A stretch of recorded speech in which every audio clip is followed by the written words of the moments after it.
दोस्तों, आप बस इस सीरीज को 5 मिनट देखो। ये स्टार्ट में थोड़ी रेस्पेक्ट लगेगी, लेकिन एंड में ये आपको अल्टीमेट सेटिस्फैक्शन देगी। ये मेरा प्रॉमिस है। अगर नहीं दिया तो चैनल रिपोर्ट मार देना। मेरी सीईओ गर्लफ्रेंड कभी सोच भी नहीं सकती थी कि पहली बार जब मैं लीव मांगूंगा तो वो मेरी वेडिंग के लिए होगी। फिर भी वो बस 1 सेकंड के लिए रुकी और फिर जोर से हंसने लगी। याद रखना, मुझे अपनी शादी में सेलिब्रेटरी ड्रिंक के लिए इन्वाइट करना। उसे पूरा यकीन था कि मैं बस टेंट्रम दिखा रहा हूँ, लेकिन जब उसे सच में मेरा वेडिंग इन्विटेशन मिला तो वो औरत जो हमेशा कोल्ड और एरोगेंट रहती थी पूरी तरह क्रेजी हो गई। उसने लगातार 108 बार रेड लाइट्स तोड़ी ताकि मुझे समय पर शादी करने से रोक सके। प्रेसिडेंट वैन, मैं रिक्वेस्ट करना चाहता हूँ अपनी शादी के लिए लीव। मेरी आवाज़ बहुत जेंटल थी, लेकिन मेरे शब्दों में एक ना हटने वाला डिटर्मिनेशन था।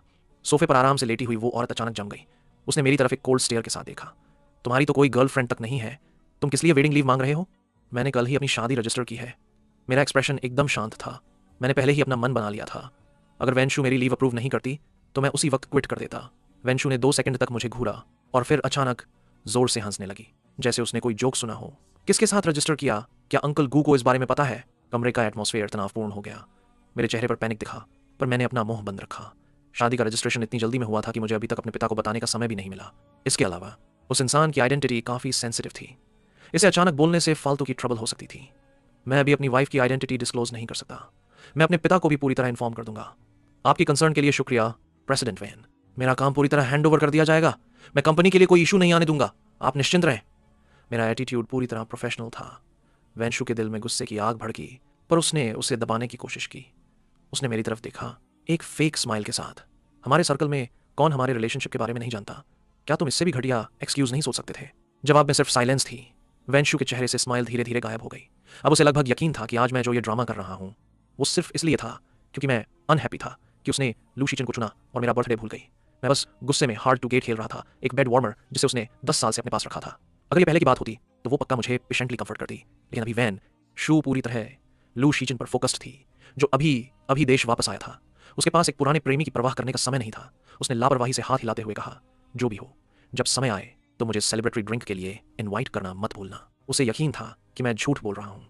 उसकी आवाज़ में सार्केज्म साफ झलक रहा था। जैसे ही उसने बात खत्म की, उसने मुझे ऑफिस से बाहर निकाल दिया। मैं 2 कदम आगे बढ़ा, सिर झुकाए हुए, अपने चेहरे के इमोशंस छुपा रहा था।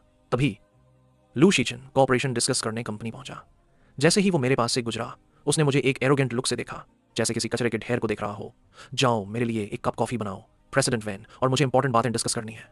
ऊपर से मैं सिर्फ सीईओ का असिस्टेंट था, पर असल में कंपनी में मेरा स्टेटस लगभग दूसरे नंबर का था। वेन शू के अलावा आज तक किसी ने मुझसे इस तरह बात करने की हिम्मत नहीं की थी, पर अब लू शीचन के पास वेन की ताकत का फायदा उठाने का मौका था। मेरी मुट्ठियां कस गईं। लगभग सबको लगा कि मैं अब और बर्दाश्त नहीं कर पाऊंगा, पर मैं चुपचाप मुड़ा और पेंट्री की तरफ चला गया। पेंट्री में कोई नहीं था, बस कॉफ़ी मशीन की आवाज़ हवा में गूंज रही थी। मेरा ख़राब मूड धीरे धीरे शांत हुआ। पुरानी यादें धीरे धीरे मेरे दिमाग में आने लगीं। वेन शू की पर्सनैलिटी कभी अच्छी नहीं रही। बचपन से मैं ही अकेला था जो उसे झेल सकता था। मैं वैन फैमिली के ड्राइवर का बेटा था। मेरी माँ के गुजर जाने के बाद दयालु मिस्टर वैन ने मुझे गोद ले लिया था। मैं वैन शू के साथ रहता था जो अमीर खानदान में पैदा हुई थी, पर असल में मैं बस एक खेल का साथी था जिसे मिस्टर वैन ने अपनी बेटी के लिए ढूंढा था। वैन फैमिली ने कभी मुझे खाने या कपड़ों की कमी नहीं होने दी, और मेरे पिता हमेशा याद दिलाते थे कि मुझे छोटी मालकिन की सेवा अच्छे से करनी है।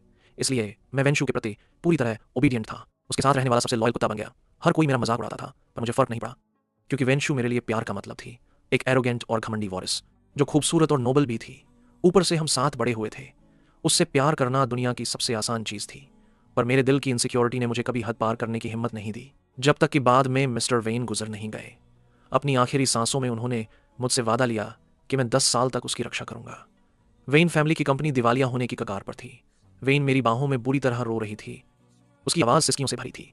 हुआई चुआन, अब मेरे पास सिर्फ तुम बचे हो। तुम मुझे छोड़ नहीं सकते। उस रात उस नशे में धुत औरत ने मेरे गले में हाथ डाले और मेरा नाम पुकारा। मेरे नीचे जैसे कोई गहरा गड्ढा हो। उस पल मैं अपनी फीलिंग्स को और ज्यादा नहीं छुपा सका। दिन में मैं पागलों की तरह इन्वेस्टर्स के पीछे भागता था। रात को मैं खुशी खुशी घर पर वेन शू की सेवा करता था। तब भी जब कंपनी की हालत सबसे ज्यादा खराब थी, मैं अपना खून तक बेचने को तैयार था, बजाय इसके कि जिस औरत से मैं प्यार करता था उसका लिविंग स्टैंडर्ड कम हो जाए। सुइयों के निशानों से भरे मेरे हाथ को छूते हुए वेन शू रोई और उसने कहा, मेरे दिल में तुम्हारे लिए हमेशा एक जगह रहेगी। मुझे लगा कि इतना काफी था। मैं उसका वो सीक्रेट लवर बन गया जिसे वो पब्लिकली एक्सेप्ट नहीं कर सकती थी। वो सब करते हुए जो कपल्स करते हैं पर कभी पब्लिक नहीं हुए। मेरे जन्मदिन से कुछ दिन पहले तक, जब वेंशु ने हमारे रिलेशनशिप को पब्लिक करने का ऑफर दिया, मैं इतना एक्साइटेड था कि रात भर सो नहीं सका। मैंने उसी रात 10 मिलियन से ज्यादा की प्रपोजल रिंग ऑर्डर कर दी और लोगों को प्रपोजल वेन्यू सेटअप करने के लिए लगा दिया, लेकिन मैंने उस वेन्यू पर पूरा दिन और पूरी रात वेट किया, सिर्फ यह सुनने के लिए कि लू शीचन वापस आ गया है और वेंशु उसे खुद पिक करने गई है। तस्वीरों में वे बड़े प्यार से गले मिल रहे थे, उसके चेहरे पर वो स्माइल थी जैसे उसे कोई खजाना मिल गया हो। इसने मुझे इतना दर्द दिया कि मेरा दम घुटने लगा। ऐसा लगा जैसे किसी ने मेरे सिर पर बर्फ के पानी की बाल्टी डाल दी हो। मेरी सारी इल्यूशंस और खुशियां हवा में गायब हो गईं। जब तक मैं वेन के घर वापस नहीं आया पूरी तरह शॉक्ड था और गलती से स्टडी रूम में एक बातचीत सुन ली। शूयी, तुमने गु हुआई चुआन को इतने सालों से अपने पीछे घुमाया है ताकि वो तुम्हारी सेवा करे और पूरी डिवोशन के साथ वेन ग्रुप के आगे झुका रहे। तुम्हारी टैक्टिक्स सच में लाजवाब हैं, काफी इंप्रेसिव, सच में इंप्रेसिव। हाँ, वो तो बस एक ड्राइवर का बेटा है, उसे खाना देना ही अपने आप में एक चैरिटी है। वेंशु का वही एरोगेंट और घमंडी अंदाज बरकरार था। वो सोफे पर सिर ऊंचा करके आराम से बैठ गई, अपनी आंखें सिकोड़ते हुए। उसने लापरवाही से कहा, वो तो बस एक बेड वार्मर है, मैं काफी समय से उससे बोर हो चुकी हूँ। अगर तुम्हें वो पसंद है तो मैं उसे तुम्हें दे दूंगी। चाहिए? पूरे घर में मजाक उड़ाने वाली हंसी गूंज उठी। वो आवाज जिसे मैं सबसे ज्यादा प्यार करता था अब तेज चाकुओं में बदल गई, जो मेरे दिल में गहराई तक चुभ रहे थे और मेरे सीने को चीर रहे थे। दर्द इतना था कि मेरा पूरा शरीर कांप उठा। मुझे लगता था कि शायद मैं ही काफी एक्सीलेंट नहीं हूँ, सबके सामने आने के काबिल नहीं हूँ। अब मुझे समझ आया कि वेंशु का दिल मेरे लिए कभी खुला ही नहीं था। ज्यादा से ज्यादा मैं बस एक बेड वार्मर था जिसे इस्तेमाल के बाद फेंक दिया जाता है। सब कुछ सोचने के बाद अपनी जिंदगी में पहली बार मैंने बिना बताए काम छोड़ दिया। गलियों में बिना किसी मंजिल के भटकने लगा। तभी अचानक एक कार ने मुझे टक्कर मार दी। जब वो भयानक दर्द महसूस हुआ तो मैंने सोचा, अच्छा होता अगर मैं बस इसी तरह मर जाता। जब मेरी आंख खुली तो मेरे पास एक जवान लड़की थी जो मेरे हॉस्पिटल बेड के पास अपना चेहरा टिकाए बैठी थी। उसके सफेद कोमल कंधे आधे दिख रहे थे। उसकी शांत प्रोफाइल डूबते सूरज की रोशनी में और भी ज्यादा जेंटल लग रही थी। मेरी आहट सुनकर उसने सिर उठाया। उसकी आंखें शरद तू के पानी जैसी साफ थीं और अचानक मेरी आंखों से मिल गईं। उसने चिंता में आगे बढ़कर मेरा माथा छुआ। अब आपको कैसा लग रहा है? फूलों की एक हल्की सी खुशबू मेरे पास तक आई, जो बहुत ही धीमी थी। मेरा गला अनजाने में ही सूखने लगा। मैंने तुरंत अपना सिर दूसरी तरफ घुमा लिया, क्योंकि मुझे ऐसे इंटीमेट टच की आदत नहीं थी। मैं ठीक हूं, यह बस एक मामूली चोट है। उस औरत ने शालीनता से अपना हाथ पीछे खींच लिया। उसने अपना सिर झुकाया और अपने बाल संवारे। उसके रेशमी काले बाल उसकी हरकत के साथ मेरे हाथ से हल्के से छुए। मेरी हथेली में थोड़ी हलचल हुई और मेरा दिल थोड़ा धड़कने लगा। उसने अपना नाम सोंग शियान बताया। अपनी तरफ से माफी मांगने के लिए उसने बिना किसी शर्त के मेरी एक रिक्वेस्ट पूरी करने का वादा किया। उसके जेंटल और शालीन चेहरे को देखते हुए मेरे दिमाग में अचानक एक तस्वीर कौंधी। पिछले साल वेंशु देर रात नशे में थी क्योंकि उसका बचपन का दोस्त विदेश चला गया था। उसने एक औरत की फोटो के टुकड़े टुकड़े कर दिए थे। नफरत उसकी आंखों से साफ झलक रही थी। सोंग शियान, तुम एक बहुत बुरी इंसान हो। तुम मुझसे मेरे भाई शीचिन के लिए क्यों लड़ती हो? यह सब तुम्हारी गलती है कि भाई शीचिन मुझे छोड़कर चले गए। मुझे तुमसे नफरत है। उस तस्वीर में मौजूद लड़की का शालीन चेहरा मेरे पास बैठी इस औरत से बिल्कुल मिल रहा था। शायद मेरे बचे हुए आत्मसम्मान ने मुझे उकसाया, जैसे मेरे अंदर कुछ समा गया हो। मैंने अपना मुंह खोला और सोंग शियान से मुझसे शादी करने के लिए कहा। शब्द मुंह से निकलते ही मुझे पछतावा हुआ। आखिरकार ये रिक्वेस्ट बहुत ज्यादा अचानक थी और मुझे डर था कि कहीं मैं उसे डरा ना दूं। मैं अपनी बात वापस लेने ही वाला था, पर सोंग शियान की आंखें चमक उठीं और उसने तुरंत हाँ कह दी। उसकी आंखों और चेहरे पर खुशी साफ दिख रही थी। क्या कोइंसिडेंस है? मेरी फैमिली भी मुझ पर शादी के लिए दबाव डाल रही है। मुझे डर था कि मुझे कोई पार्टनर नहीं मिलेगा। मानो हम दोनों एक ही बात सोच रहे थे। हम तुरंत अपनी शादी रजिस्टर करने चले गए। जब तक मेरे हाथ में लाल मैरिज सर्टिफिकेट नहीं आया, मैं तब तक हैरान था।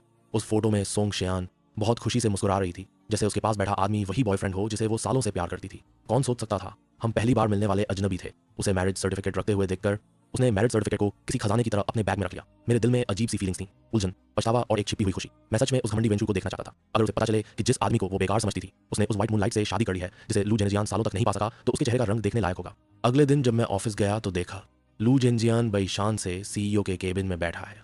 10 साल पहले के मुकाबले लू जेनजियान अब और भी ज्यादा मैच्योर और हैंडसम हो गया था। उसका एक्टर जैसा लुक भी मैं अलग ही दिखता था, जो वेंशु की पसंद से बिल्कुल मैच करता था। उसका हाथ बेहक से वेंशु की कमर पर था। वो औरत बेशर्म के साथ मुस्कुरा रही थी और उसके चेहरे पर एक अलग ही स्वीटनेस थी। वो दोनों इतने इंटीमेट थे जैसे उनके आसपास कोई ना हो, जैसे मेरा कोई एक्सिस्टेंस ही ना हो। वेंशु देख नहीं पा रही थी, पर लू जेनजियान ने मेरी तरफ एक चैलेंजिंग लुक दिया, जैसे वो दिखावा कर रहा हो। कांच के दरवाजे में मैंने अपना बिना किसी इमोशन वाला चेहरा देखा। अगर ये पहले की बात होती तो मेरा दिल पक्का टूट जाता, पर अब मैं खुद को लकी मान रहा था कि मेरा दिल पूरी तरह मर चुका है। इसीलिए उन्हें साथ देखकर भी मुझे सिर्फ नमनेस महसूस हुई। थोड़ी देर बाद वो सब शांत हुआ और वेंशु ने लाल चेहरे के साथ ऊपर देखा। उसने मेरी तरफ इशारा करते हुए कहा, भाई जेनजियन अभी वापस आए हैं। मैं उनके लिए वेन विला में एक वेलकम पार्टी की तैयारी कर रही हूँ, तुम ये सब संभाल लो। मैंने अपनी नजरें झुका लीं और तुरंत मना करना चाहा, क्योंकि कंपनी का एक इंपॉर्टेंट प्रोजेक्ट बहुत ही क्रिटिकल फेज में था। पूरी कंपनी बहुत ज्यादा बिजी थी और मैं बिल्कुल समय नहीं निकाल पा रहा था। कुछ देर सोचने के बाद मैं नर्वस होकर बोला, ऑफिस में लोगों की कमी है। यंग मास्टर लू का काम ऑफिस के बाद भी हो सकता है। इससे पहले कि मैं बात पूरी करता, वेनशू ने अपने हाथ का चाय का कप सीधा मेरी तरफ फेंक दिया। वो कप फर्श पर गिरकर चकनाचूर हो गया और उसके कांच के टुकड़ों ने मेरी उंगली काट दी। उसका पेशेंस पूरी तरह खत्म हो चुका था और उसकी आंखों में सिर्फ नफरत और गुस्सा था। तुम्हारी औकात क्या है? सिर्फ एक मामूली सीईओ असिस्टेंट। तुम्हें सच में लगता है कि तुम्हारे बिना कंपनी नहीं चल सकती? लू जेनजियान हाथ बांधकर मजे से ये ड्रामा देख रहा था और बेदयालु बनने का नाटक करते हुए बोला, बस करो शूई, अगर असिस्टेंट गू को कोई प्रॉब्लम है तो मैं किसी को फोर्स नहीं करना चाहता। आखिर मैंने पास्ट में उसे दुख पहुंचाया है तो उसका मेरे प्रति ऐसा बिहेवियर नॉर्मल है। उंगली में तेज दर्द हुआ और मैंने अनजाने में ही अपना माथा सिकोड़ लिया।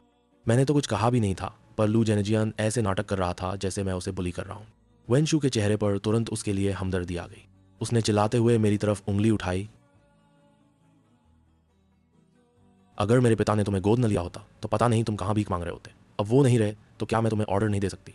मेरे लिए भाई झेंजियान से बककर कुछ नहीं है। एक शब्द और बोला तो अपने अपाहिज बाप को लेकर यहां से दफा हो जाना। वेन फैमिली फालतू लोगों को नहीं पालती। मैंने झटके से अपना सिर उठाया और उसे भी हैरानी से देखा। वो पत्थर जैसी ठंडी हो चुकी थी। मुझे लगा था 10 साल का साथ कुछ तो वफादारी दिलाएगा, पर वेनशू ने एक बार फिर वहीं वार किया जहां सबसे ज्यादा दर्द होता है।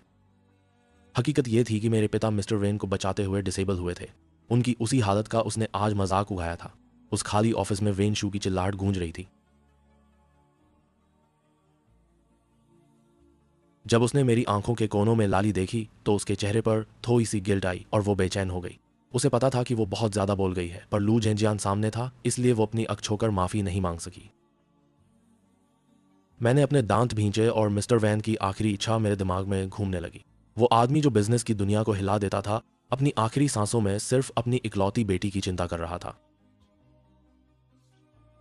मुझसे वादा करो, अगले 10 साल तक तुम शूई की रक्षा करोगे। मैंने उनसे वादा किया था। मिस्टर वेन ने अपनी बेटी के लिए एक रास्ता बनाया था ताकि वो मैच्योर हो सके, पर इसकी कीमत मेरी सैक्रिफाइस थी। मेरे गुस्से पर एक बार फिर मेरी अकल भारी पा गई। मैंने अपनी आंखें बंद की और अपने दांतों के बीच से बोला, मैं इसे अभी संभालता हूँ। पूरा दिन काम में खत्म करने के बाद मैं थका हुआ बेड पर लेट गया। तभी अचानक सोंगशियान की वीडियो कॉल आई। वो लकी बहुत ज्यादा खुश थी और बे एक्साइटमेंट के साथ अपनी वेडिंग ड्रेस दिखा रही थी। हनी, क्या ये अच्छी लग रही है?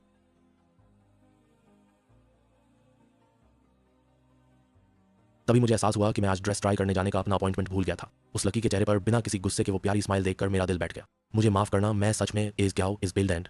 वीडियो देखने के लिए आपका थैंक यू। अगर आपको इसका नेक्स्ट पार्ट चाहिए तो बस आपको 50 लाइक्स और इस वीडियो को हाइप करना है। बस नो बुलशिट। भाई लोग, जैसे ही इस वीडियो पर 50 लाइक्स पूरे होंगे मैं इसका नया पार्ट पब्लिक कर दूंगा।